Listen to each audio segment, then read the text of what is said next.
Bismillahirrahmanirrahim. Assalamualaikum warahmatullahi wabarakatuh.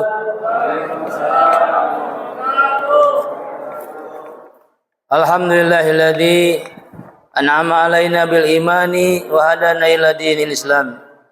Asyhadu an la ilaha illallah wahdahu la syarikalah wa asyhadu anna sayyidana Muhammadan abduhu wa rasuluh la nabiyya ba'dah. Rabbi shrah li sadri wa yassir li amri wahlul 'uqdatam min lisani yafqahu qawli yafqahu ya alim amma ba'du. Hadirin sidang salat tarawih yang insyaallah dimuliakan Allah Subhanahu wa taala. Mari kita mengucapkan alhamdulillah, wujud syukur kita pada Allah Subhanahu wa taala sampai malam ini adalah hari ke-16. Jadi malam ini adalah hari ke-16 karena kalau berbicara dalam hitungan kalender Hijriah ini sudah hari. Jadi perhitungannya dari maghrib itu sudah dianggap tanggal 16. Nah, sebelumnya masih tanggal 15. Alhamdulillah kita masih sehat wal afiat. Masih menerima iman dan Islam ditetapkan oleh Allah Subhanahu wa taala. Kemudian juga masih bisa melaksanakan semua yang bisa kita laksanakan dari mulai muamalah, syariah, ibadah dan sebagainya. Mudah-mudahan semuanya dinilai ibadah di sisi Allah Subhanahu wa taala dan dilipat gandakan balasannya oleh Allah Subhanahu wa taala. Amin ya rabbal alamin. Salawat serta salam mari kita sanjungkan pada baginda Nabi Agung, Nabi yang besar, Nabi Muhammad sallallahu alaihi wasallam. Begitu juga kepada keluarganya, kepada para sahabatnya, dan mudah-mudahan kita termasuk yang nanti di yaumil akhir akan dapat syafaat dari Nabi kita Muhammad sallallahu alaihi wasallam. Amin ya rabbal alamin. Hadirin yang saya muliakan, kita sudah memiliki pemerintahan yang baru ya. Belum genap 1 tahun, baru beberapa bulan saja. Dan kita juga sudah memiliki menteri pendidikan yang baru. Nah, biasanya ada jargon ganti menteri, ganti kurikulum. Bapak Ibu, kalau ada jargon seperti ini sesuatu yang sudah biasa. Karena apa? Kehidupan itu berubah. Kalau tidak berubah berarti statis. Kalau statis menurut Islam itu adalah kerugian yang nyata, Bapak Ibu yang saya muliakan. Nah, saya malam ini mau mencoba apa yang disampaikan oleh Menteri Pendidikan kita yang baru, Bapak Ibu yang saya muliakan. Mengapa saya perlu sampaikan? Karena ini kelihatannya merupakan kegelisahan umat Islam. Sampai hari ini, sampai malam ini, akhlakul karimah yang ada pada umatnya terdegradasi oleh kebudayaan-kebudayaan yang muncul. Coba lihat Bapak Ibu sekarang. Anak-anak berkumpul bersama-sama di satu tempat, mereka diam, tidak saling berbicara karena asik dengan HP-nya masing-masing. Itu namanya dekat tapi jauh. Ada yang jauh tapi dekat. Saudara kita ada di mana gitu, ditelepon oleh kita, jauh tapi dekat. Nah, Bapak Ibu yang saya muliakan, maka atas kegelisahan itu muncul program 7 kebiasaan Indonesia, anak Indonesia hebat, Bapak Ibu. Ini perlu saya dengungkan di sini, di masjid ini, supaya kita sama-sama menyukseskan program ini, Bapak Ibu.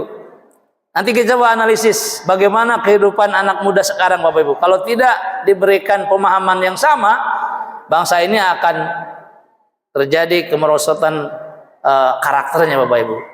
Nah, apa yang harus kita lakukan atau kita dukung, Bapak Ibu, untuk anak-anak sekarang, termasuk kita sebagai teladannya, Bapak Ibu?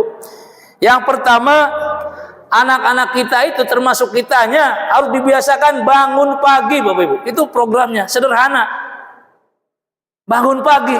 Pertanyaannya, apakah bangun pagi itu pekerjaan yang sulit, Bapak Ibu? Coba dijawab, apakah bangun pagi itu merupakan pekerjaan yang sulit? Saya kira tidak. Yang penting tidurnya jangan terlalu malam.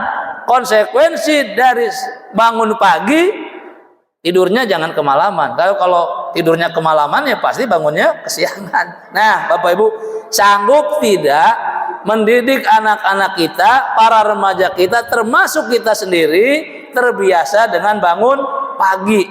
Bangun pagi menurut konsep Islam tentu bukan jam 6 Bapak Ibu, bukan jam 7. Kalau menurut mereka jam 6 jam 7 itu pagi, kalau menurut kita siang. Wong subuhnya aja sudah hampir pukul 4 gitu kan. Kalau subuhnya pukul 4, kita bangun pukul 5, itu kesiangan. Subuhnya kesiangan. Dan umat Islam sebelum melaksanakan sholat subuh, tentu dia ingin melaksanakan sholat malam, sholat tahajud. Sholat tahajud itu paling tidak dia bangun pukul 3. Nah, kalau kita bangun pukul 3 atau setengah 4, tentu tidurnya tidak bisa larut malam. Bapak Ibu, apakah program ini sepenuhnya didukung oleh masyarakat atau oleh pemerintah? Harusnya iya. Di belahan dunia yang maju Bapak Ibu, ternyata masyarakatnya dan pemerintahnya membatasi kehidupan malam. Bahkan ada satu tempat di dunia mana gitu, tidak saya sebutkan namanya, nanti kita Google sendiri. Di sana itu yang namanya warung-warung, mal dan sebagainya bukannya tidak sampai pukul 12 Bapak Ibu. Maksimal sampai pukul 7 atau pukul 8 malam itu. Mereka sudah tutup. Tapi di Indonesia 24 jam buka. Jadi pukul berapapun kita lapar masih ada warung yang buka. Itu luar biasa Indonesia. Maka seharusnya kita mulai sadar Bapak Ibu, itu bukan program umat Islam buka warung 24 jam. Karena yang buka warungnya juga harus tidur Bapak Ibu. Bagaimana dia melayani pembeli kalau dia tidak tidur kan ya. Bapak Ibu ya, jadi itu yang pertama, bangun pagi. Maka dari sekarang dibuat program itu, kira-kira anak kita supaya bangun pagi itu tidurnya pukul berapa? Tidurnya 11 Pak, kemalaman.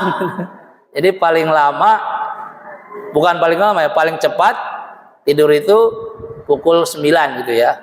Gitu. 9 malam itu sudah, menurut saya sudah terlalu malam itu. Kecuali nanti di bulan ini, ketika kita punya program untuk itikaf di masjid, itu kan sekolahnya juga libur Bapak Ibu. Makanya nanti saya sampaikan, sekolah itu mendekati Idul Fitri, libur Bapak Ibu ya. Tapi bukan libur sebenarnya, belajar di rumah. Yang kedua Bapak Ibu, anak kita ini dibiasakan beribadah Bapak Ibu. Manis itu kalimatnya, beribadah. Ini program pemerintah Bapak Ibu. Jadi kalau ada anak kita tidak beribadah, ibadah itu ya tergantung agamanya masing-masing Bapak Ibu. Kalau yang Islam ya mulai sholat, zakat, puasa, dan itu ibadah. Jadi kalau ada anak Indonesia tahun ini atau bulan ini tidak beribadah, padahal dia itu anak sekolah, itu mengingkari program Kementerian Pendidikan Nasional. Ibadah itu banyak, mulai dari bangun pagi berdoa, alhamdulillahilladzi ahyana ba'da ma amatana wa ilaihi nusyur, itu doa. Mau tidur juga baca doa, itu juga ibadah Bapak Ibu. Termasuk hadirnya Bapak Ibu dan remaja di sini ibadah. Persoalannya kita lihat anak-anak kita yang usia sekolah dari TK, SD sampai SMA ada nggak di sini? Kalau tidak ada, berarti gagal juga kita membina anak. Seolah-olah pendidikan itu tanggung jawab pemerintah. Bukan. Kita juga masyarakat harus bertanggung jawab. Jadi kalau ada anak-anak remaja masih di luar, tarik ke sini. Itu adalah bagian ikhtiar kita untuk menyelamatkan bangsa Indonesia. Itu yang kedua, yaitu beribadah Bapak Ibu. Yang ketiga Bapak Ibu, berolahraga Bapak Ibu. Gemar berolahraga. Anak kita ini sekarang cenderung maunya diem, maunya duduk manis, maunya nonton film, nonton TV, duduk. Dan kita sebagai orang tuanya diam saja. Coba ajak anak itu jalan. Jalannya bukan pakai motor, tapi jalan kaki, gitu. Namanya olahraga. Atau diajak main apa saja, yang penting bergerak badannya supaya tidak obesitas Bapak Ibu. Kalau anak kita tidak bergerak, tidak terbakar kalorinya, maka penyakit akan muncul. Belum tua dia sudah penyakit jantung, sudah koroner, sudah asam urat. Sekarang anak-anak kecil, anak-anak remaja sudah begitu Bapak Ibu. Kenapa? Karena pola hidupnya tidak dibarengi dengan olahraga, padahal dia makan makanan yang masuk ke dalam tubuhnya itu bergizi pula, berminyak pula, tapi tidak dibakar sehingga kalorinya numpuk dan menjadi penyakit. Jadi Bapak Ibu, tolong anak-anak kita didorong untuk terbiasa berolahraga walaupun hanya jalan kaki. Lah ini mau ke masjid saja Bapak Ibu jaraknya nggak 1 kilo naik motor, betul Pak Haji? Takut terlambat Pak? Iya betul. Bukan satu alasan sebenarnya. Sekarang kita bahagia ada gubernur kita kemarin sidak ke wali kota Depok Bapak Ibu. Dengan bangganya wali kota kita menyampaikan, saya punya tempat parkir Bapak. Di mana tempat parkirnya? Di sini. Tapi anehnya parkir pejabatnya di mana? Masih di tempat yang dekat kantornya. Kata gubernur kita, kalau punya tempat parkir, mobilnya jangan ditaruh di situ, taruh di tempat parkir. Bapak jalan dari tempat parkir ke situ. Luar biasa. Itu artinya membiasakan bergerak berjalan. Bahkan di Cina itu Bapak Ibu, motor segala macam itu jarang, mereka lebih senang jalan kaki dan naik sepeda. Di Jepang juga begitu. Oleh pemerintahnya dibuat semakin sulit. Tempat parkir dan lain-lain dibuat mahal sehingga mereka mikir daripada saya bayar parkir mahal, daripada saya beli motor mahal, mendingan jalan kaki atau naik kendaraan umum. Itu makanya pemerintah juga harus begitu. Jangan difasilitasi masyarakat itu semakin males Bapak Ibu. Jalan kaki. Sekarang saya coba di Jalan Merdeka kalau hari Minggu. Padahal belanja, jalan kaki, naik motor pun tidak turun. Itu luar biasa bangsa kita. Luar biasa malesnya. Nah, jadi mari Bapak Ibu ke kita gitu, ke kita sendiri. Bisa tidak kita ke Merdeka mau belanja nggak perlu naik motor, jalan kaki aja tuh deket gitu. Pertama murah, kedua tidak polusi, ketiga tidak pakai BBM dan begitu. Nah, pertanyaan bisa nggak? Harus bisa Bapak Ibu. Kalau Bapak Ibu mendukung program pemerintah. Yang berikutnya Bapak Ibu, makan sehat bergizi. Jangan salah, makan sehat bergizi itu tidak perlu mahal Bapak Ibu. Jangan berpikir kalau begitu Pak harus mahal. Tidak. Nilai gizi itu justru ada pada makanan yang sederhana Bapak. Misalnya kangkung, bayam, daun singkong itu gizinya tinggi. Bahkan di daun singkong itu zat besinya tinggi Bapak Ibu. Nah untuk orang-orang yang kena asam urat memang tidak cocok. Kalau makan daun singkong besoknya kakinya pegal karena memang purinnya tinggi juga. Tapi buat anak kecil, buat anak kita yang sedang bertumbuh berkembang itu penting Bapak Ibu. Tapi kenyataan Bapak Ibu, anak-anak kita itu enggak doyan sayur. Kenapa? Karena ibu bapaknya males masak. Kalau belanja ke dapur, ke mall yang dibeli apa? Nugget, dibeli apa lagi itu? Sosis. Gitu. Itu makanan sampah Bapak Ibu. Makanan itu menggiring anak kita kebiasaan konsumtif yang jelek Bapak Ibu. Bahkan mudah, ya mudah. Tapi sebenarnya itu membuat tubuh anak kita menjadi tidak sehat. Lebih baik makanan itu dimasak sendiri, diolah sendiri gitu. Jangan makanan siap saji. Jadi makan makanan yang bergizi itu yang penting tercukupi karbohidratnya, tercukupi proteinnya, tercukupi sayurnya, vitaminnya dan lain sebagainya. Sederhana, murah Bapak Ibu. Misalnya nasi, ada tempenya, ada ikannya, ikan juga ikan yang murah saja Bapak Ibu. Kemudian ada sayurnya, ada buah sedikit misalnya buah yang murah itu pisang misalnya, cukup Bapak Ibu. Ya tidak perlu berlebihan. Yang penting apa yang dibutuhkan oleh tubuh itu ada. Prinsipnya jangan yang diinginkan, tapi yang dibutuhkan oleh tubuh kita. Nah itu yang keempat, makan makanan bergizi. Bahkan nanti akan difasilitasi ada makanan yang diberikan oleh pemerintah. Tunggu saja tanggal mainnya pasti datang pada anak-anak kita yang sekolah. Yang kelima Bapak Ibu, gemar membaca, gemar belajar. Di semua tempat sekarang ini ada kesadaran warga untuk menyimpan pustaka. Sebenarnya di masjid kita juga ada tuh. Ada buku, ada Quran, ada tafsir dan lain sebagainya. Nah, mengapa disiapkan? Itu supaya kita gemar baca, gemar belajar. Jadi di program anak kita itu sebelum tidur minimal baca dulu, apa saja terserah. Nah, itu namanya gemar belajar. Yang berikut Bapak Ibu, nah ini yang tidak kalah penting, anak kita juga didorong untuk bersosial atau bermasyarakat. Bagaimana mereka mau bermasyarakat kalau tiap hari main HP? Nah, jadi setan gepengnya itu HP, Bapak, itu disebut setan gepeng itu.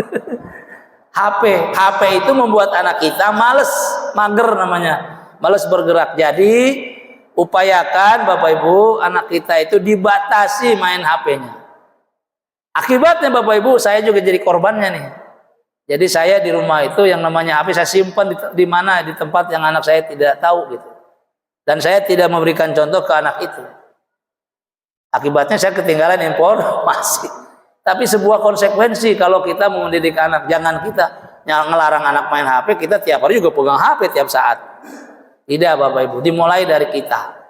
Tapi saya juga belum berhasil, minimal ikhtiar. Nanti di akhirat saya mengatakan saya sudah coba tapi kurang berhasil.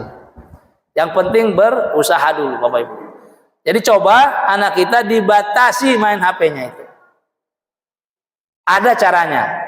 Jadi dalam 24 jam itu paling hanya berapa menit anak boleh pegang HP. Nah, yang terakhir Bapak Ibu, diupayakan anak kita itu tidur cepat. Ini nanti tarawih selesai pukul 9. Ya, pulang sebentar, istirahat, buru-buru tidur, jangan nonton TV. Karena harus tidur cepat, karena besoknya harus bangun pagi. Saya kira itu Bapak Ibu yang perlu saya sampaikan, saya tekankan di sini. Karena saya seorang pendidik, saya punya kewajiban menyampaikan ini. Walaupun mungkin Bapak Ibu tidak punya anak, atau paling tidak punya cucu, punya saudara, punya tetangga. Kewajiban Bapak Ibu mengingatkan. Karena ini program pemerintah menggunakan APBN, maka harus didukung oleh seluruh masyarakat Indonesia. Bisa tidak Bapak Ibu?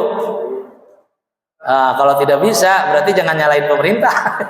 Karena masyarakatnya juga tidak mendukung. Saya ingin jawaban dari Bapak Ibu. Bisa tidak? Alhamdulillah. Mudah-mudahan ikhtiar kita didengar oleh Allah Subhanahu wa taala dan dijadikan satu program yang berhasil sehingga anak kita terutama yang beragama Islam menjadi anak yang soleh dan solehah. Amin ya rabbal alamin. Kurang lebihnya mohon maaf. Billahi taufiq wal hidayah. Assalamualaikum warahmatullahi wabarakatuh.